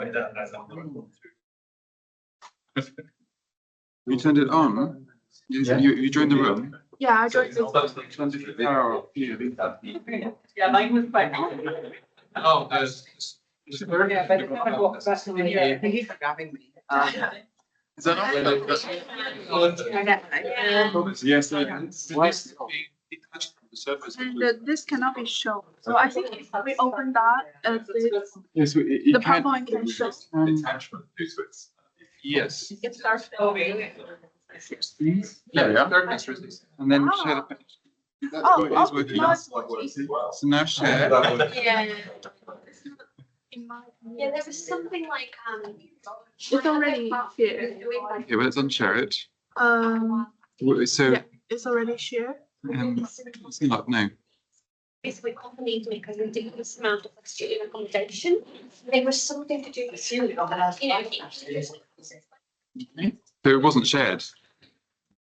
Can be seen on my computer. Do you need, sorry, do you need my? the doors kind of don't really apply, so basically. Somehow someone is, are you sharing? So this is the online version, yeah? Yeah. But why isn't the room working? There's no IT office, but we've got Chris. Okay, no, Is that the camera that's over there, or? no, because that's working. Okay. It's more the Teams. Let me just get Alex I can't quite see what's happening here, so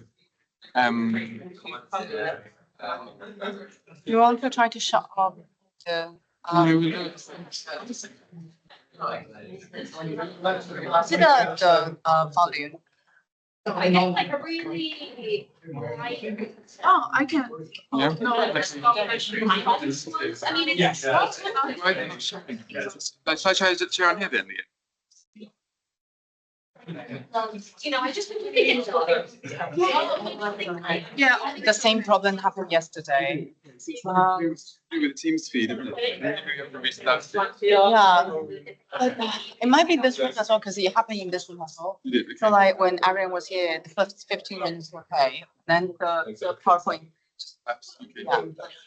But then like I think at the time that in camera collects at the same time. And then so they didn't have camera for a long time. This morning they were trying to use the camera that's in the back so people can see the panelists, and they like that one doesn't work. Like this one still works, but then like. I'm meant to be another panel. Yeah, no, like just go. I'll be here, and this is grabbing Alex, so he should be. We should probably tell everyone there's more. Oh yeah, no, that'll be good. Yeah. People really love the bread. Good. And I think after the university,